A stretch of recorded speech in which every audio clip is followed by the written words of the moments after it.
Are you trying to buy a home in this heated seller's market in Southwest Florida? Stay tuned for some great tips on how you can win a property.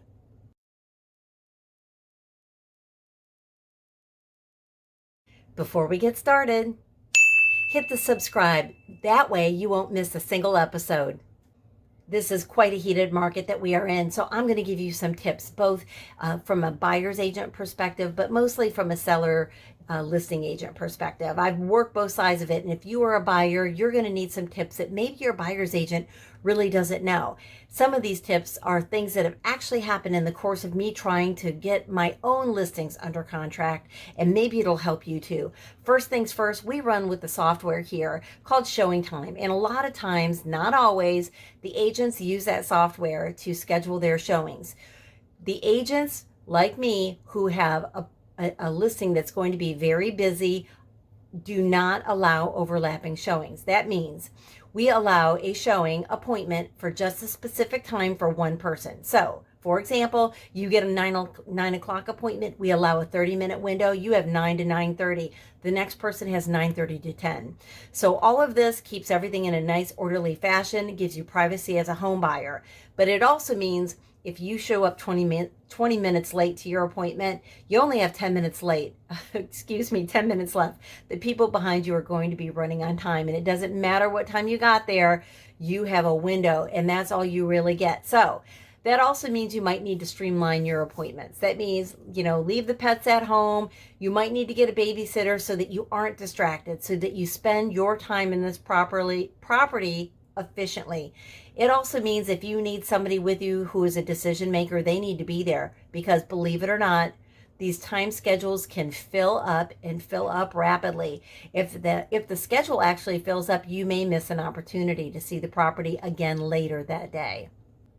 Well, sometimes you have to place an offer sight unseen. I'm sorry, but that's the market we're in right now. Hopefully you have a little legwork done underneath of you. You understand some of the communities, maybe even the floor plans that are your favorite.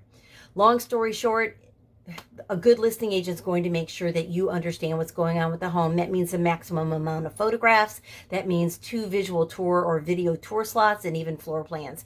If those are not available, your buyer's agent may be able to do them for you. Not all of them can, and I can tell you that we have software. We actually build floor plans if time allows. Sometimes we don't even have the time to do it. That's how heated the market is. These homes can go in hours. So get on the stick. You have to be quick. You have to see that information. You have to be ready to make a decision. Sometimes that means sight unseen, which means you are taking a visual look at the property during the home inspection period. There is an allowance for you to see the house during that time period. Well, this is a little tip for the buyer's agent. If you get a little bit grumpy about the showing schedule and the fact that the schedule is full, don't hang up on the listing agent and be pouty and call names and be rude, because that listing agent's the same one that has to process your contract if you're one of the offers that come in. I don't understand this theory, but this is what happens. I know that everybody's very disappointed. The market brings a lot of disappointment with the shortage of inventory, but please be respectful to the agents involved. That goes from listing agent to buyer's agent and buyer's agent to listing agent. Buyers, when your showing's done, I guess maybe the agents need to hear it too. When your showing is done, especially when we're doing the back-to-back-to-back showings, you probably shouldn't linger in the driveway. There are other people waiting to come into the residence. So, when your showing is over, I know that sometimes you're very excited and you're trying to strategize and plan, but maybe it's time for you to drive around the corner. Maybe it's time for you to head back to the office or a Starbucks to figure it out. There's other neighbors in the neighborhood, and all these cars and all these people, it gets a little crazy. People start pulling up on grass and all kinds of nonsense, and we just don't like that. We're trying to make sure that if you are the winner of this contract, they're happy to see you when you arrive, and that you didn't cause a lot of the mayhem that went on that day. So look at the property, hop in your car, go write your contract, and hopefully you're going to take some of the advice that's coming up next. If you are a buyer who's going to do a video tour for someone else, either halfway across the country or who couldn't get away from work, you need to have a contingency plan. Look, you don't know what the internet's going to be like or what your cell phone coverage is going to be like in this house. And I'm telling you, when push comes to shove, the gremlins in your phone are going to gang up against you. So if you're coming and say, for example, you're with your real estate agent or your mom or somebody else and you have different phone providers, make sure you each have the phone number of the person that's going to be watching the tour, or you have both downloaded WhatsApp or the Duo app so that you can talk to someone with success. Standing in the home when you only have 15 to 30 minutes to figure it out is not the time to be downloading apps, registering, and trying to figure out how to communicate this video tour successfully to someone else.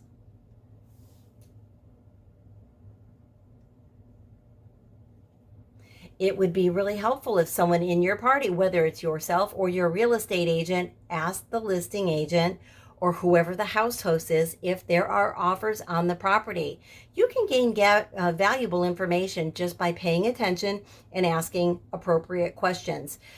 Recently, I had a home for sale, and there were several offers on the property, and it surprised me the amount of agents and even buyers who didn't say, "What's your activity like? Do you have any offers right now?"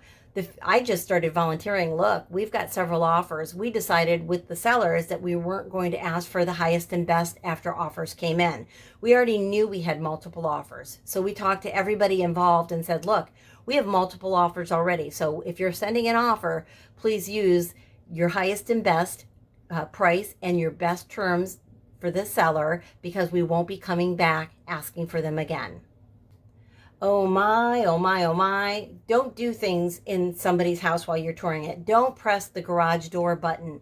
You have a home inspector that's going to do some of this stuff. You don't know if the doors are locked and you're just going to fold the door up on itself. And for the love of all things holy, please do not pull down the attic stairs and go upstairs and walk around in the attic. This happened to me last week. First showing of the day, the guy said to me, "It's okay, I'm in the trades." And I said, "Well, great. When you fall through the ceiling and the buyers keep coming in after you, I'll say, he's okay. He was with the trades. No big deal that he fell through the ceiling. It's not your house." So there's some things you're allowed to look in, closets, see how the drawers are, like if they're slow closed drawers, but maybe save going in the attic for the day of the home inspection by an insured, qualified person who's in a legally binding contract. Full price offers aren't magical. I know that some people will be like, let's go, full price, cash, we'll close in 1 week, just like you see on HGTV, and that stuff is baloney, let me tell you. You can't close a house here in a week, nor do most sellers who live in their home want that to happen to them. I can tell you this, a full price offer in the market we're dealing with right now isn't really that good.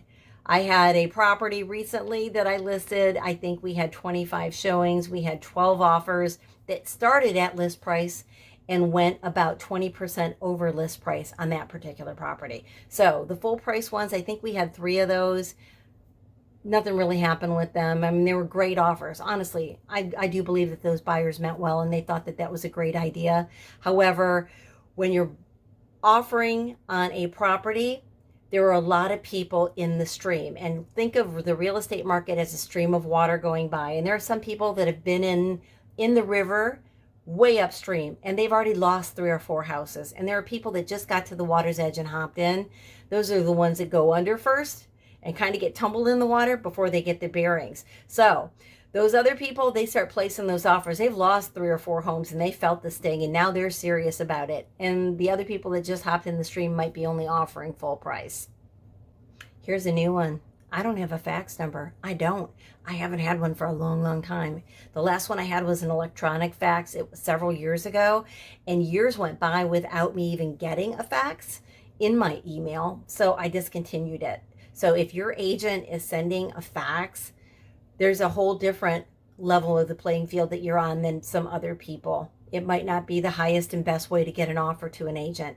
Also, if you're scanning or your agent is scanning an offer, it might be helpful for them to check out the pages before they send it. I actually received something directly from a scanner. So all it read was the scanner name across it. And it was missing, I think, 3 pages from the contract, including the signature page. So that was the page where the agent's brokerage and the agent's name was. So I don't know who sent me this offer. It was one of the full price offers. So I wasn't even able to give them a courtesy of a phone call to say, I'm sorry, your offer wasn't accepted. I feel badly about that because recently I've actually even helped the buyers and their agents understand how the other offers were accepted, and the fact of the matter that there were terms that were also used. It wasn't just about the price. There were terms that helped the seller have a comfortable closing. And sometimes those include post-occupancy closing agreements, so that the property sells and the seller could stay there for 2 weeks or a week after closing, and it helps them go on to the next property. So I do try to help everybody out. However, if I don't know who the agent is, I can't call them and tell them what the actual scoop was.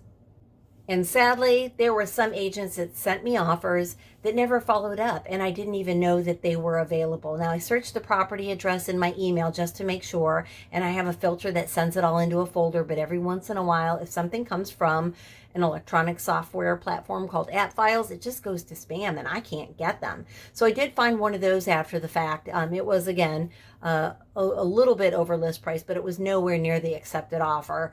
And I thought, that would be important. It would be nice if an agent called. Number one, an agent can call and just pitch the case of the buyer and just say, look, is there something I need to know? I mean, they could have had a conversation with me, and I could have maybe answered some questions for them without divulging too much of the seller's offers in their privacy, that would really give a buyer the edge on a property, and that didn't happen. So if your buyer's offer goes into spam, I don't know about it. And if you just picked up the phone, maybe, just maybe, I might give you a little insight on how to brush up your offer. That's about all I got for this last round of what to do in a seller's market like this. I know it's tough out there, buyers. If you need some advice, Angela and I are well versed in what you can do to help get your offer across the board and get your offer. Buyers, I know it's tough out there. It is so discouraging for you if you've been out there watching. And if you're standing on the sidelines and you're a little scared to hop in, give us a call. We'd love to help coach you through how to best place an offer to get your offer accepted and get you on the road to Florida home ownership. And sellers, we've got some great tricks of the trade that'll help keep you from being displaced from your home for multiple showings. We can narrow it down to a certain time period and get you the best possible offer in price and terms that'll help you move from that home and be inconvenienced in the least possible way. Give us a call. We'd love to tell you about some of our success stories. And if you'd like to talk to one of our sellers, we'd be more than happy to arrange some sort of introduction so you could speak to somebody who's already worked with us. We do have some great plans out there, and let us show you how we can sell your home.